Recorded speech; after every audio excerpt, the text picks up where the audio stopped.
The martini glass slipped from my fingers as I watched Mom arrange the seating chart for her 55th birthday dinner, deliberately placing me at the far end of the table between my teenage cousin Jake and great-aunt Ruth, who'd been hard of hearing since the Clinton administration. "Sarah, honey, could you help with the appetizers?" Mom called from the kitchen, her voice carrying that particular tone that meant she was about to say something cutting disguised as maternal concern. I set down my drink and walked into the kitchen of the sprawling suburban home where I'd grown up feeling perpetually inadequate. The granite countertops were covered with expensive catering platters, shrimp cocktail, bacon-wrapped scallops, artisanal cheese selections that probably cost more than most families spent on groceries in a week. "Mom, the party looks beautiful," I said, genuinely meaning it. Whatever else could be said about Margaret Valdez, she knew how to throw an elegant dinner party. "Thank you, sweetie. Though I do wish you'd dressed up a bit more for the occasion." I looked down at my simple black dress, Prada, though she didn't need to know that, and my understated jewelry. "I thought I looked nice." "You do, of course. It's just..." She paused, arranging shrimp with the precision of a surgeon. "Well, your sister looks so polished in her law firm suits, and your brother always looks so professional in his medical scrubs. I suppose I'd hoped you might make more of an effort." There was less than 5 minutes into the evening, and she'd already managed to compare me unfavorably to my accomplished siblings while insulting my appearance. "I'll keep that in mind for next time," I replied evenly. The doorbell rang, saving us both from the awkward silence that followed. Soon the house was filled with relatives, family, friends, and Mom's social circle, all the people she'd spent decades impressing with stories of her successful children. All except one child, apparently. I found myself seated exactly where I'd expected, sandwiched between Jake, who was more interested in his phone than conversation, and Aunt Ruth, who kept asking me to speak up whenever I tried to contribute to the dinner conversation. From my exile at the end of the table, I watched Mom hold court in the center, radiant in her designer cocktail dress, accepting compliments and birthday wishes with the grace of someone accustomed to being the center of attention. "So Sarah," called out Mom's friend Patricia from across the table, "what are you up to these days? Still working with computers?" The question was delivered with the same tone someone might use to ask about a persistent rash. Patricia was a retired bank executive who'd never quite understood what people did with technology beyond checking email and posting photos of their grandchildren. "Something like that," I replied. "She works for some little tech startup," Mom explained to the table with an indulgent smile. "She's always been interested in those computer things, ever since she was little." My older sister Elena, resplendent in her tailored law firm blazer even at a family dinner, leaned forward with interest. "Which startup? I might know it from our corporate clients." "Phoenix Tech Solutions," I said quietly. Elena frowned, clearly searching her mental database of Silicon Valley companies. "I don't think I've heard of them. Are they based locally?" "San Francisco," I replied, taking a sip of wine. "How many employees?" asked my younger brother Michael, looking up from cutting his filet mignon with surgical precision. As an orthopedic surgeon, he approached everything with the same methodical attention to detail. "About 3,000. Michael raised his eyebrows. "That's not exactly a small startup." "Well, it started small," I said. "What do they do exactly?" Elena pressed, her lawyer instincts sensing there was more to the story. Before I could answer, Mom jumped in with her own interpretation. "Something with apps, I think. You know how these tech companies are, always promising to revolutionize everything but never quite delivering." The casual dismissal stung more than it should have. After 32 years, I should have been immune to Mom's subtle put-downs, but they still found their mark. "Actually," I began, but Patricia was already launching into a story about her grandson's failed attempt to create a social media platform for pet owners, and the conversation moved on without me. This was exactly how family dinners had gone for the past decade. Mom would introduce me as her daughter who worked with computers. The relatives would ask polite questions that Mom would answer incorrectly, and I'd sit quietly while everyone discussed Elena's latest courtroom victory or Michael's successful surgeries. The pattern was so familiar I could have scripted it. Dinner progressed through multiple courses, each more elaborate than the last. Mom had spared no expense for her 55th birthday celebration, and she made sure everyone knew it. "The caterer is the same one who did the mayor's daughter's wedding," she mentioned casually as the servers brought out the main course. These flowers are from that exclusive florist downtown, she added while admiring the centerpieces. The wine is from Richard's private collection, she noted, referring to her boyfriend of 3 years who owned a successful import business. Everything was designed to impress, to demonstrate the sophisticated life she'd built for herself. Everything except her youngest daughter, who remained a source of mild embarrassment at the far end of the table. As dessert was being served, a magnificent 3-tier cake from the city's most expensive bakery, Uncle Carlos raised his wine glass for a toast. To Margaret, who's raised 3 wonderful children and built a beautiful life for herself. You've shown us all what it means to pursue excellence. Hear, hear, chorused the table, glasses raised in celebration. I'm so proud of Elena's partnership track at Morrison & Associates. Mom began her traditional birthday speech about her children's accomplishments. And Michael is being considered for department head at the hospital. She paused and I braced myself for what was coming next. And Sarah? Well, Sarah's still finding her way. Not everyone can be a high achiever, and that's okay too. The patronizing sympathy in her voice was worse than outright criticism. She was publicly categorizing me as the family underachiever, the participation trophy child who needed extra patience and lowered expectations. Elena shifted uncomfortably in her seat. Even she seemed to recognize that Mom had crossed a line. I'm sure Sarah's doing fine, Elena said diplomatically. The tech industry is very competitive. Of course it is, Mom agreed. Which is why it's so hard for people without the right education or connections to really succeed. Sarah's doing her best with what she has. The implication was crystal clear. I lacked both the intelligence and the network necessary for real success. I was a well-meaning amateur playing in a professional league. Michael cleared his throat. Sarah's always been smart, Mom.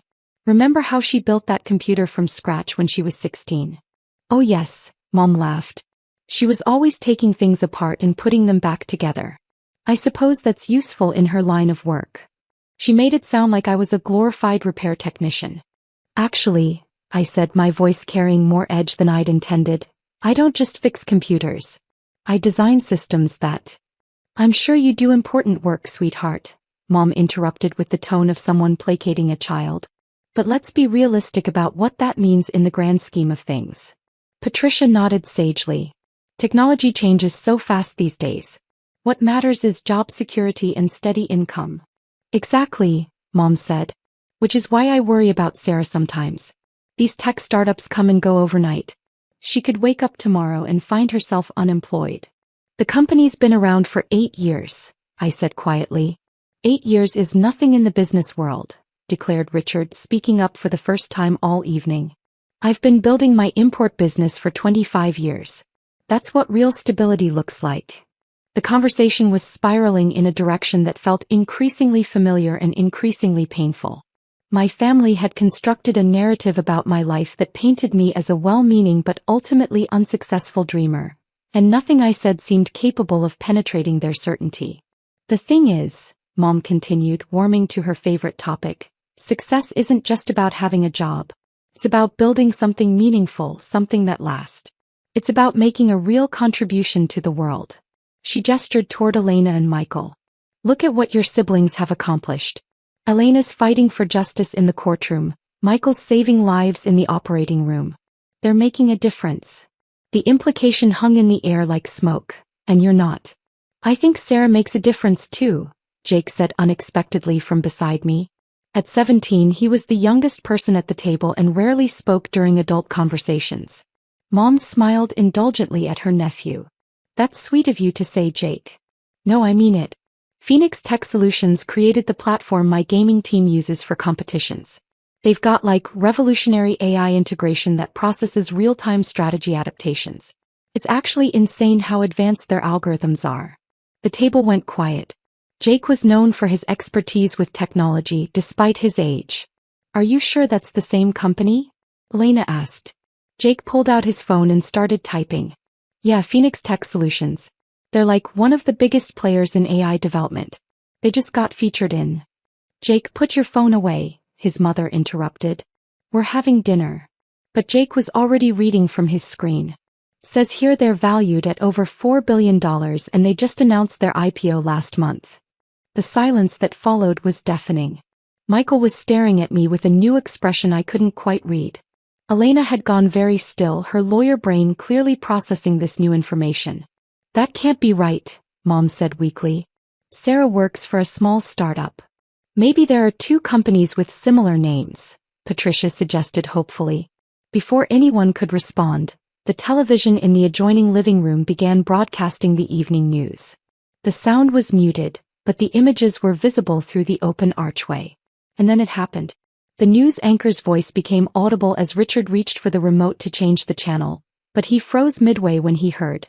Joining us now via satellite from San Francisco is Sarah Martinez, CEO and founder of Phoenix Tech Solutions, whose company just completed the largest tech IPO of the year.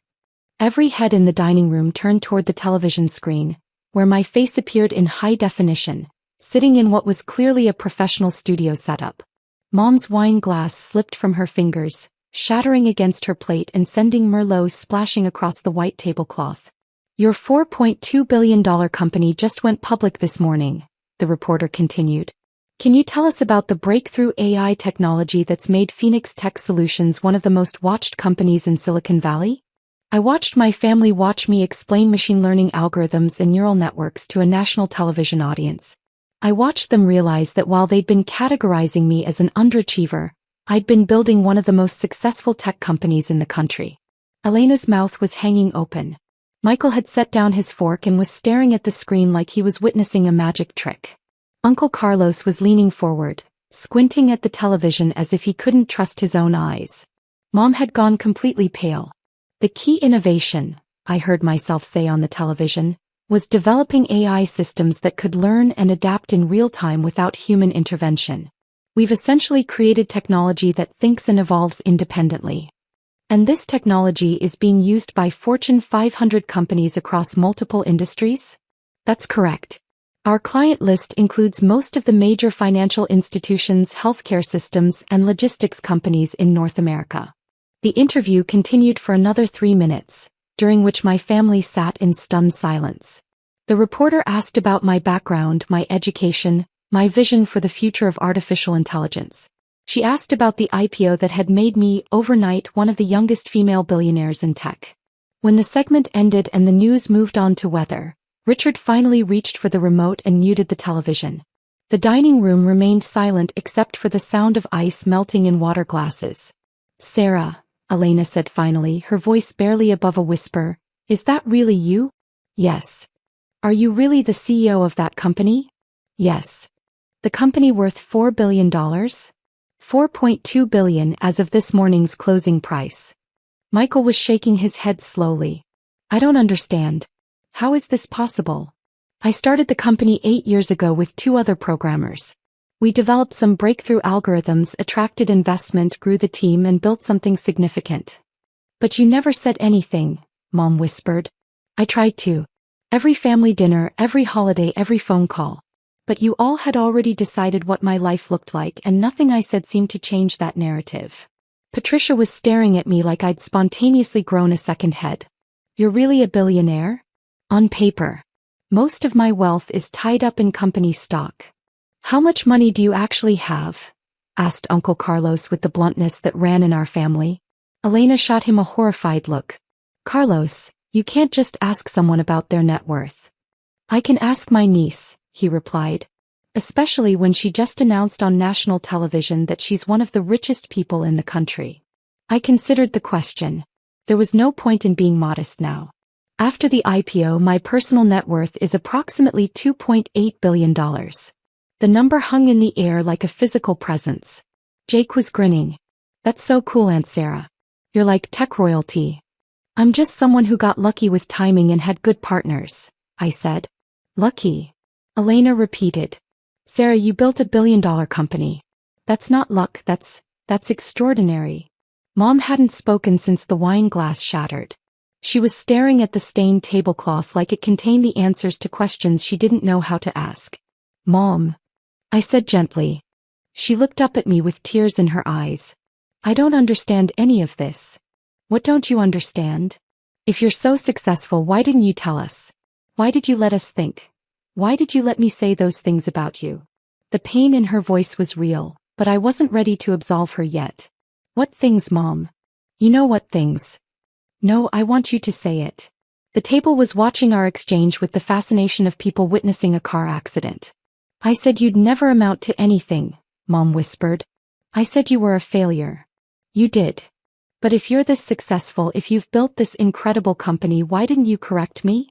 I took a deep breath before answering. Because I wanted you to be proud of me for who I am, not for how much money I have. We are proud of you. Are you? Because 10 minutes ago you were explaining to the table that I lacked the education and connections necessary for real success. You were categorizing me as someone who was doing their best with what they have. Mom flinched as if I'd slapped her. I didn't mean it like that. How did you mean it? She couldn't answer because we both knew exactly how she'd meant it. Michael cleared his throat. Sarah, I think what Mom is trying to say is that we're all shocked. This changes everything. Does it? Why should my net worth change how you see me as a person? It doesn't change who you are, Elena said quickly. But it changes our understanding of what you've accomplished. Only because you never bothered to understand what I'd accomplished before. The accusation hung heavy over the birthday dinner that had transformed into something none of us had expected. That's not fair, Mom said, her voice stronger now. You never told us the details about your work. I tried to.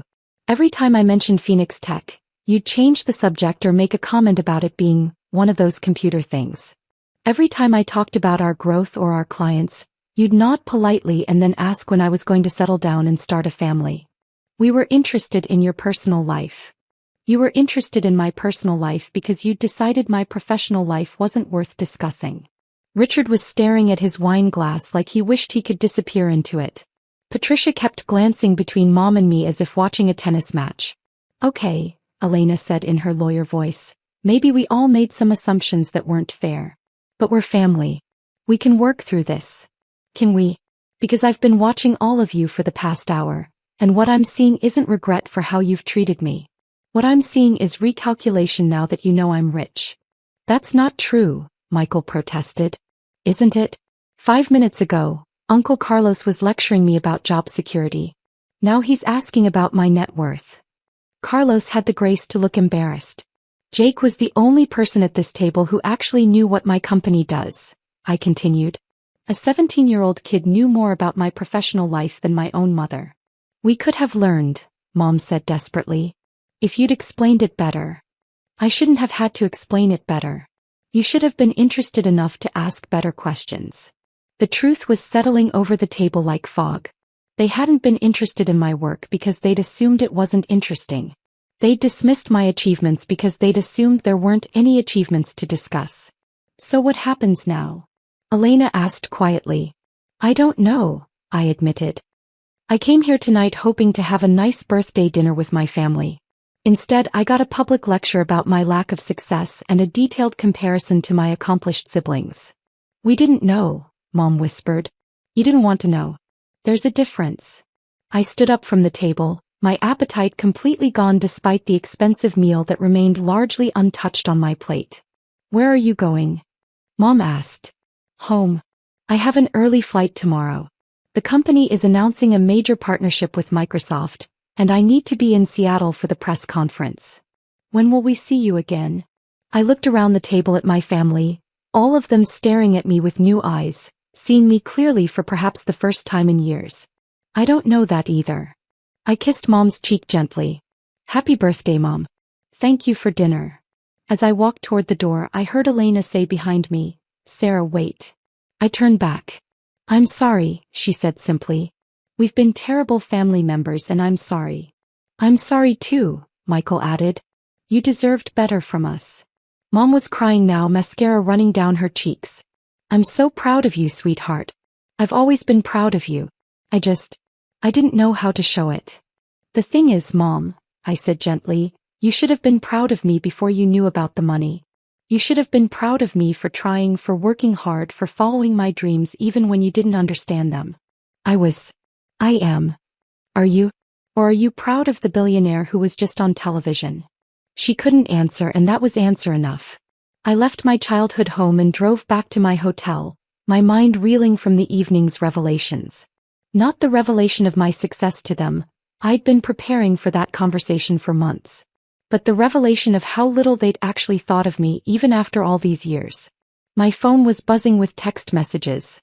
Elena apologizing repeatedly. Michael asking if we could have coffee before I left town. Uncle Carlos wanting to know if I had any investment opportunities. But it was Mom's message that made me pull over to read it properly. Sarah, I know I hurt you tonight. I know I've been hurting you for years without realizing it. I don't know how to fix this, but I want to try. You're my daughter and I love you with or without the billions. Please don't give up on us.